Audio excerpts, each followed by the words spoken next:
Selamat siang Ibu, di sini saya bernama Renando Barasa akan mempresentasikan tentang sistem reproduksi.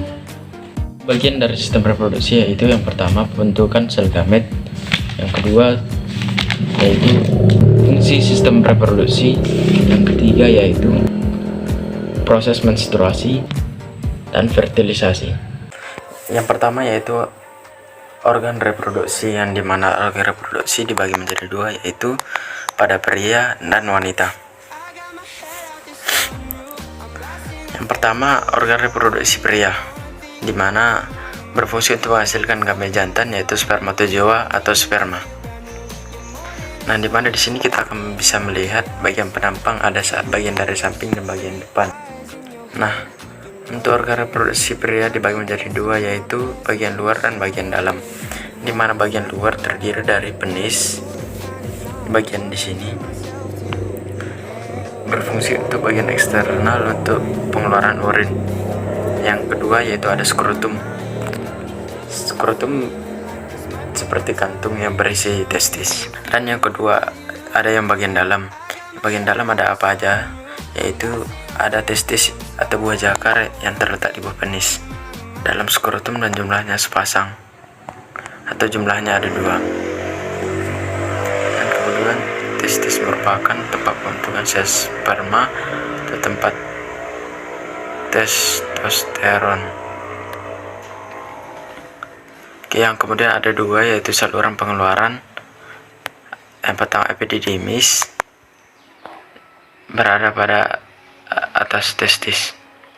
Saluran epididymis yaitu saluran berkelok yang berfungsi menyimpan sperma sampai sperma matang. Yang kedua vas deferens. Vas deferens merupakan saluran lanjutan dari epididymis, dan ada juga saluran ejaculatorius atau saluran pengeluaran semen. Yang ketiga yaitu vesika seminalis, yaitu saluran berkelok yang terletak di belakang kandung kemih. Yang kedua yaitu kelenjar prostat, yaitu berperan untuk kelangsungan hidup sperma. Yang ketiga yaitu kelenjar bulbouretral untuk saluran menuju uretra. Kemudian yang kedua yaitu organ reproduksi wanita yang berfungsi untuk menghasilkan sel kelamin betina, yaitu sel ovum atau sel telur. Sama seperti bagi reproduksi pria dibagi menjadi dua. Untuk bagian luar terdiri atas vulva, yaitu celah paling luar yang membentang dari mons pubis sampai tepi perineum.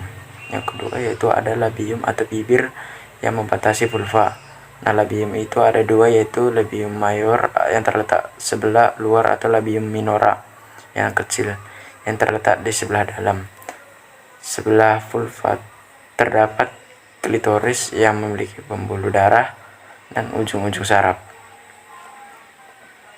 Kemudian yang ketiga yaitu orificium urethrae, yaitu saluran kencing yang terletak di bawah klitoris. Kemudian yang bagian dalam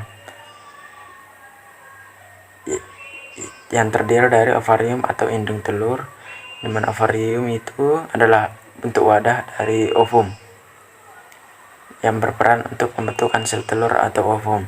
Dari ovarium itu untuk berfungsi pembentukan sel telur atau ovum, dan terdapat sepasang yang terdapat di sebelah kanan dan sebelah kiri.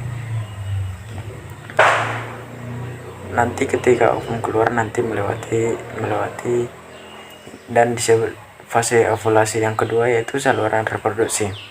Yang pertama yaitu tuba Fallopi yang berfungsi untuk menyediakan lingkungan yang cocok untuk pembuahan dan perkembangan sel telur. Pada ujungnya terdapat infundibulum dan umbai untuk menangkap sel telur yang dilepaskan ovarium. Yang kedua yaitu uterus atau rahim, yang terletak di belakang kandung kemih, berfungsi memberi tempat bagi perkembang janin. Yang ketiga yaitu vagina, berfungsi tempat pengeluaran darah menstruasi, tempat penyaluran sperma, dan merupakan jalan lahir. Yang kedua yaitu proses pembentukan sel kelamin atau gametogenesis.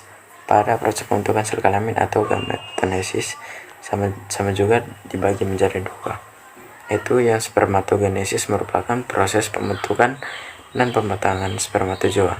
Spermatogenesis berlangsung dalam testis, tepatnya pada tubulus seminiferus. Dalam tubulus seminiferus terdapat banyak sel induk sperma, yaitu spermatogonium. Seperti ini. Untuk prosesnya, pertama yaitu spermatogonium, dia memiliki diploid atau 2N, akan membelah secara mitosis menjadi spermatosit primer atau spermatosit 1. Jadi ini induknya akan membelah secara mitosis dan menjadi spermatosit primer.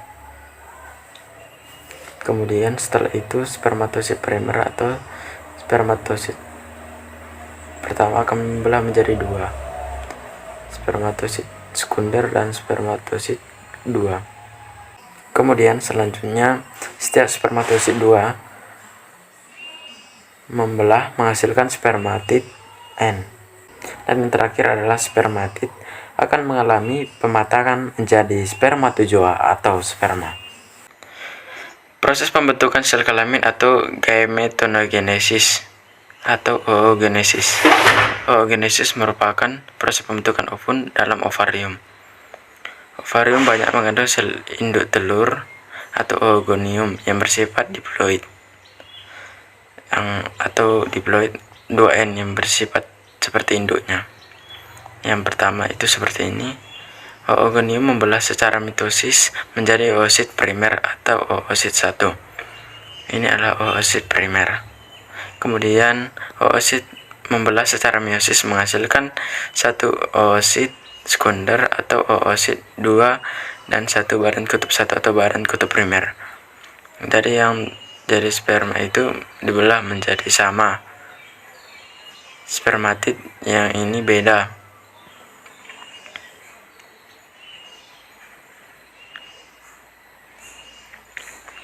Kemudian oosit sekunder kemudian membelah menghasilkan sebuah ootit yang akan berkembang menjadi sel telur dan badan kutub 2 yang telah berdegenerasi. Dan badan kutub pertama ini akan membelah dan menghasilkan badan kutub 2 yang juga akan mengalami degenerasi. Selanjutnya itu ovulasi dan menstruasi. Pada wanita, siklus menstruasi dibagi menjadi 4 tahap, yaitu fase menstruasi, fase probulasi, fase ovulasi, dan fase pasca ovulasi. Nah, pada fase menstruasi, masa awal terjadi selama kurang lebih 7 hari. Dan pada fase ini kadar hormon estrogen dan progesteron turun drastis. Lalu penurunan kadar hormon progesteron akan menyebabkan peluruhan endometrium serta ovum yang tidak dibuahi. Lalu yang kedua yaitu praovulasi. Fase ini terjadi kira-kira selama 7 hari setelah selesainya fase menstruasi. Fase ini hipofisis otak akan memproduksi hormon FSH. Peningkatan kadar hormon FSH ini akan memicu pertumbuhan folikel di dalam ovarium. Folikel kemudian akan menghasilkan hormon estrogen. Saat kadar hormon estrogen meningkat, akan memicu oogenesis. Dan saat kadar estrogen terlalu tinggi, maka produksi hormon FSH dari hipofisis akan berhenti. Selanjutnya ada fase ovulasi. Fase ovulasi ini hipofisis akan memproduksi hormon LH, dan pada saat hormon LH meningkat maka akan terjadi ovulasi. Dan ovulasi terjadi pada hari ke-14. Setelah terjadi ovulasi ini, maka akan disebut sebagai masa subur seorang wanita. Setelah terjadinya ovulasi, maka akan terbentuk corpus luteum. Corpus luteum ini akan memproduksi hormon progesteron.